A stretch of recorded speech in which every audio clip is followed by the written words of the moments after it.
श्री सद्गुरु महाराज की जय। बंदो गुरुपद कंज कृपा सिंधु नर रूप हरि, महामोहतम पुंज जासु वचन रवि कर निकर। मेरा मुझ में कुछ नहीं, जो कुछ है सब तोर, तेरा तुझको सौंप के क्या लागेगा मोर। हे गुरु संत में व्यासन जी महाराज का जागे में है जागना का एक छोटा सा प्रवचन है, जो हम आप लोगों को निरंतर कुछ न कुछ सुनाते रहते हैं, गुरु महाराज के ही प्रवचन सब, जिसमें है कि शस्त्रो महाशस्त्रु तमोपि को वा कामः सको पा नित्रिलोभम तृष्ण। प्रश्न, शत्रुओं में सबसे बड़ा शत्रु कौन है? क्रोध उत्तर है। क्रोध, झूठ, लोभ और तृष्णा सहित काम, इसमें उद्भूत मन को दुष्वृत्तियों ही इसके आक्रमण हैं, तथा मन का इस प्रवृत्तियों के वशीभूत हो जाना ही अस्त व्यस्तता होना है। जो पदार्थ जितना मूल्यवान होता है, उस पदार्थ की सुरक्षा उतनी ही सावधानी के साथ करनी पड़ती है। महापुरुषों की दृष्टि में परमात्मा भक्ति से मूल्यवान पदार्थ संसार में दूसरा कोई नहीं है। परमात्मा भक्ति से मनुष्य का सारा क्लेश दूर हो जाता है। इसलिए शाश्वत सुख की इच्छा रखने वाला मनुष्य संसार का संपूर्ण भोग वस्तुओं से अपनी वृत्तियों को निवृत्त करके परमात्मा भक्ति का रूप परम साधन को प्राप्त करने के लिए दिए दिन रात कमर तोड़ साधना करते हैं, और जब उन्हें भक्ति रूप परम धन की प्राप्ति हो जाती है, तब परम ज्ञानवान होने पर भी उसकी सुरक्षा हेतु जड़ मनुष्यों की भांति स्वयं करते हैं। अचेतन मनुष्य से सुरक्षा का कार्य नहीं हो सकता। आज जितना भी दुर्घटनाएं संसार में होती है, उन सब का एकमात्र कारण असावधानता ही है। जो मनुष्य जितना सतर्क है, उससे उतनी ही कम भूलें होती है। परम सचेतन महाप्रभु से कभी त्रुटियां नहीं होती है, क्योंकि वे कर्म के परिणाम को हंसता मलकलम देखते हैं। आज हम लौकिक दृष्टि से जिनको बहुत श्रेष्ठ पद पर प्रतिष्ठित एवं भौतिक विद्या बुद्धि में निपुण जानते हैं, उससे भी कम गलतियां नहीं होती, बल्कि अनपढ़ों से भी अधिक उससे गलतियां होती है। ऐसा क्यों? इसका कारण यह है कि जिस ज्ञान में त्रुटि विहीन व्यवहार होता है, उस ज्ञान का अवस्था वर्तमान जागृत अवस्था से उत्कृष्ट ही है। उस ज्ञान में न अज्ञानता है और न संपूर्ण संशयों को जन्म देने वाला अंधकार। संत राधा स्वामी साहब कहते हैं, इस नगरी में तिमिर समाना भूल भरम हर बार, खोज करो अंतर उजियारी छोड़ चलो नौ द्वार। जिस नौ द्वार निर्मित स्थूल शरीर में हम रहते हैं, वह तो अज्ञान अंधकार के लिप्त है, जिस कारण से निरंतर भूल और भ्रम होता रहता है।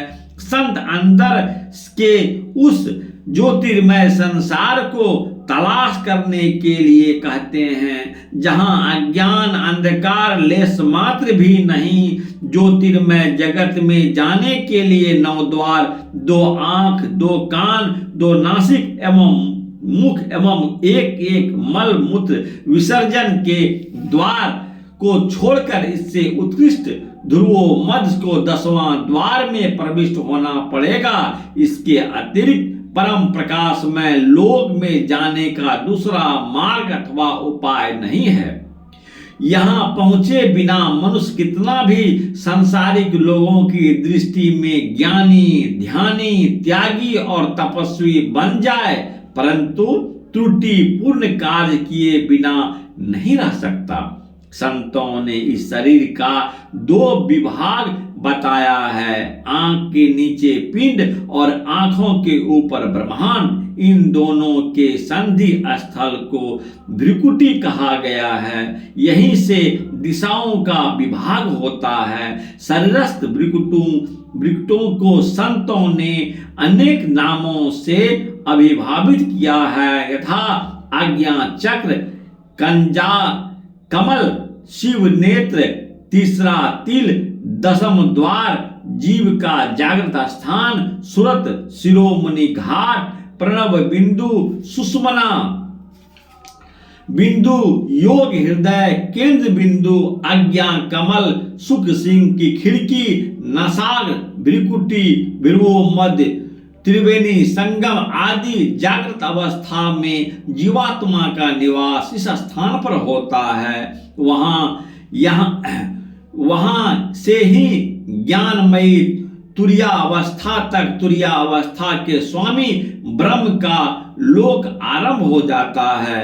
आज्ञा चक्र से नीचे की ओर आज्ञा चक्र जागृत, स्वप्न और सुषुप्ति अवस्था तथा इनके स्वामी विश्व, तेजस और प्राग का तमम प्रधान लोक प्रारंभ हो जाता है। परमाराध सदगुरु महर्षि में ही परमहंस जी महाराज ने स्थूल शरीर के पिंडज अंधकार भाग को लोक प्रधान लोक कहा है। यद्यपि यहाँ तक तीनों गुण रहते हैं अथवा कार्य करते हैं, परंतु यहाँ सत्वगुण और रजोगुण प्रबल नहीं होता है। यहाँ तो केवल तमोगुण और साम्राज्य रहते हैं। यदा कदा रजोगुण का बल बढ़ता है, परंतु सत्वगुण तो लेस मात्र ही पनपता है, फिर तत्काल शांत हो जाता है। जब साधक चित्त वृत्ति निरोध के द्वारा इड़ा और पिंगला दोनों नाड़ियों को ऊर्ध्व गामिनी सुषुम्ना के मिलाप करता है, तब इस साधना के द्वारा पिंड में अद्वैत चेतन ऊर्ध्व मुख हो जाता है, जिससे स्वाभाविक रूप से ही अवस्थाएं बदलने लगती है और अवस्थाओं के बदलने से तमोगुण रजोगुण सतोगुण में विलीन हो जाता है तथा अवस्थाओं और गुणों के परिवर्तन होने से आज्ञा में बदला जाता है। आज्ञा चक्र से नीचे अर्थात पिंड से 9 द्वार हैं, जिनमें आज्ञा चक्र छाई रहती है। यहाँ से ऊपर जाने के लिए मात्र एक ही द्वार 10वां द्वार है। आज्ञा चक्र से नीचे अनेक द्वार होने के कारण चेतनमयी शक्ति फैली रहती है, जिससे चेतन शक्ति क्षीण होते होते एक प्रकार से जड़ तत्व ही हो जाता है। जड़ता और फैलाव में शक्ति घटती है। जैसे कोई एक मनुष्य है और वह चित लेटा हुआ है तथा उनके हाथ पैर बिखरे हुए हैं, उस समय यदि 5 मनुष्य आकर उनके दोनों पैरों को 2 तरफ और दोनों हाथों को 2 तरफ तथा सिर को एक तरफ खींचे तो क्या उसे शरीर में कुछ बल मिलेगा? और यदि कहीं 5 मनुष्य उसे छोड़ दे और वह उठकर खड़ा हो जाए तो अपने दोनों हाथों से किसी को जकड़कर पकड़ ले तो उसके सर्वांग शरीर का बल दोनों हाथों में आ जाएगा, क्योंकि सिमटाव से ऊर्ध्व गति होती है और ऊर्ध्व गति में बल बढ़ता है। इस स्थिति में उसे अपने बल का भी पता चल जाएगा, अन्यथा फैली हुई शक्ति के कारण उसे अपने बल का पता नहीं चलेगा और शक्तिहीनता के कारण शत्रुओं की चोट खाता रहेगा। फैली हुई शक्ति के कारण ही जीव अज्ञान में रहता है और इंद्रियों तथा विकारों के वशीभूत होकर जन्म मरण का महान कष्ट भोगता है। अंधकार में रहने के कारण जीव की क्या दुर्दशा होती है और मन के अंदर कितने दुर्गुण प्रविष्ट होते हैं, इसका उपदेश भगवान श्री कृष्ण ने अपने भक्त उद्धव और अर्जुन की किया यथा क्रोध लोभा वृतंग हिंसा वाचदम कलम कृति शोक मोहे विदादात्री निंद्रा वे भीर मुक्तम भवार्थ क्रोध तीव्र मिथ्या भाषण हिंसा वाचान पाखंड श्रम कला शोक मोह विषाद दीनता निंद्रा आशा भय और अकर्मण्या आदि यदा जरिस यजे रस्त सत्वे तमो मूल्यं जड़म युक्ते शोकं महाभोग निंद्रा हिंसायम भवार्थ तमो गुण का स्वरूप है अज्ञान, उसका स्वभाव है आलस और बुद्धि से की मूर्ता।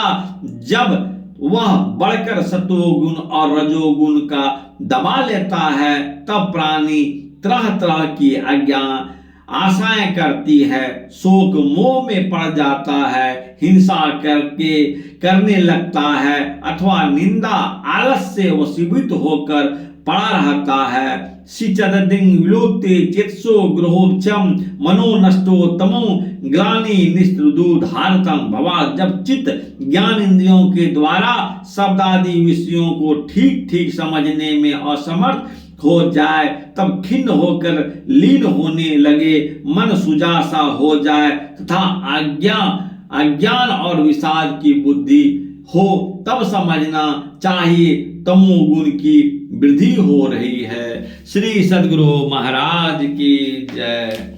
प्यारे बंधुओं, आज थोड़ा सा इतना ही था जो व्यासन जी महाराज के लिखित पुस्तक में था तो मैंने सुना दिया। निरंतर मैं कुछ न कुछ आप लोगों को जरूर सुनाता रहूँगा। यदि अच्छा लगे तो जरूर इसको शेयर करें, सब्सक्राइब करें, फॉलो करें और एक दूसरे को निरंतर इस प्रवचन को सुने, जिससे आपकी मन में शांति और दिल दिमाग मस्तिष्क में सुख और संतुष्टि की प्राप्ति होगी, जीवन धन्य होगा, परमात्मा ईश्वर की आशीर्वाद बनेगा और आपका कल्याण होगा। हे गुरु, श्री सद्गुरु महाराज की जय।